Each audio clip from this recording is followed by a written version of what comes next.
Maintenant, on va parler du cancer et je vais vous parler de mon expérience aussi.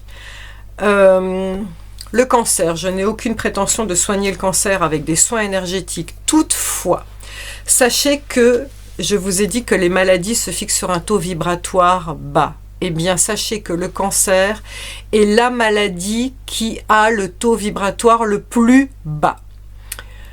Pour vous donner un ordre d'idée, alors tout dépend de l'échelle qu'il y a, mais ça se mesure en unités bovis. Une personne lambda qui est en bonne santé a 12 000 unités bovis. Une personne qui a une dépression, un burn-out, elle a 5 ou 6 000 unités bovis. Une personne qui a le cancer a 2 500 unités bovis, voire moins. Donc on est très bas comme niveau d'énergie. Eh bien, le cancer, le but est de remonter votre niveau d'énergie. D'ailleurs, les personnes qui ont cancer sont à plat. C'est comme ça que finalement, j'ai pas été surprise quand on a découvert mon mélanome. Ça faisait mais tellement longtemps que j'étais fatiguée.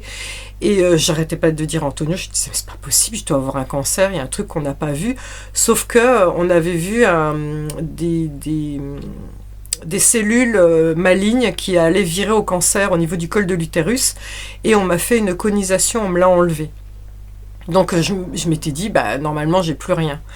Bref, sachez que j'ai voulu mourir il y a 3 ans à cause d'une dépression et d'un burn-out, et donc j'ai fait de la magie noire sur moi. Je me suis programmer, on va dire, ces cellules malignes au col de l'utérus qui menaçaient de virer à tout moment en cancer. Et en même temps, ce que je ne savais pas, c'est que je me suis fait un mélanome dans le cou. Je ne sais pas si vous voyez encore ma cicatrice.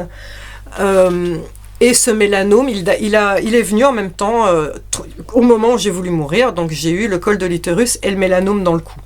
Sauf que le col de l'utérus, on l'a vu assez tôt, et je me suis dit, eh bien, je vais faire les 21 clés de reprogrammation ou les 21 jours de la guérison sur YouTube pour me soigner. Et donc, c'est 2 ans et demi de travail qui ont été à l'origine, justement, de comment se soigner. Et en faisant ces 21 clés, quand je suis arrivée sur le transgénérationnel, c'est là que je me suis rendu compte que ma mère et ma tante ont vécu l'inceste de leur père, mon grand-père. Cette prise de conscience a été énorme, et je me suis rendu compte que c'est pour ça que mon col de l'utérus était impacté. Ça a été déjà un énorme tsunami émotionnel chez moi. Et à la fin des 21 clés, eh bien, figurez-vous que ça a fissuré l'amnésie traumatique, et je me suis rendu compte que moi aussi, j'ai vécu ça de mon père. Comme quoi les schémas se répètent, quand on ne se libère pas du transgénérationnel, les schémas se répètent. Et donc moi aussi, j'ai vécu ça de mon père.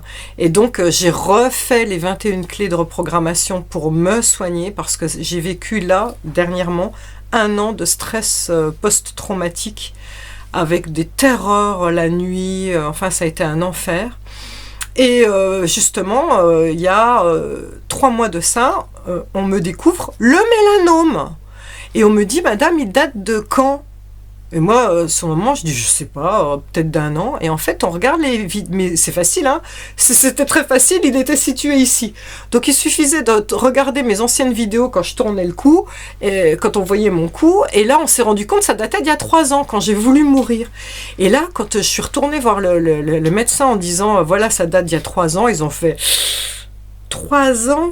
Là, ils se sont dit, même moi, hein, je me suis dit, mais un truc qui date d'il y a 3 ans. Avec en plus, sachant que j'avais 1 année de stress post-traumatique, mais vraiment, j'avais des angoisses, je dormais plus, j'ai dû aller voir un psy, faire des tas de soins, enfin c'était un enfer. La dernière année que j'ai vécue, c'était un enfer. Je me suis dit, mais oh, mon Dieu, ça a dû métastaser, ça a dû être une horreur, il a dû s'étendre et tout. Donc il l'enlève. Sachant que j'avais fait les 21 clés de reprogrammation. Donc j'avais fait tous les protocoles que je vous ai dit. Tous les soirs, je faisais la clé 7. Tous les soirs, je faisais la clé 1. Mon corset, clé 1, clé 7. Et de temps en temps, j'alternais clé 7 et clé 10. Donc encore une fois, si vous n'avez pas le livre, jour 1, jour 7 et jour 10 pour le cancer. Alternez ces 3 clés-là pour remonter votre niveau vibratoire. Je vous invite aussi à faire les soins des chakras 15 et 16, clés 15 et 16, ou jours 15 et 16. Eh bien, figurez-vous que quand on m'a enlevé donc le mélanome, et que donc on a vu que c'était un mélanome, ensuite on a fait ce qu'on appelle une reprise, c'est-à-dire que c'est obligatoire. J'ai pas eu le choix, ils voulaient le faire. Ils creusent plus large pour vérifier qu'il n'y a pas des cellules qui ont migré, et ils m'ont enlevé, normalement ils étaient censés enlever un ganglion, qui s'appelle le ganglion sentinelle, qui est chargé de distribuer la lymphe dans cet endroit-là. Ils m'ont enlevé 3 ganglions. Et là, ils ont fait un scanner déjà. Le scanner a dit qu'il n'y avait rien. Pas de métastase nulle part dans mon corps. On a fait l'analyse du gros morceau de peau qu'ils ont enlevé et des 3 ganglions. Rien que dalle. Tout ça pour vous dire, alors ce n'est que mon expérience, ce n'est que moi. Mais Dieu merci. Merci Raphaël. Le fait d'avoir travaillé ces 21 clés de reprogrammation a contenu le mélanome uniquement dans son origine. Donc vraiment, ça ne mange pas de pain, encore une fois. Je ne promets pas de guérison à qui que ce soit. Continuez de faire vos soins avec votre médecin, avec votre oncologue, les chimios, tout ça. Ça ne change rien. Je ne suis pas là pour changer ce qui est déjà fait. Mais je vous invite à rajouter des soins en plus. Ça ne mange pas de pain.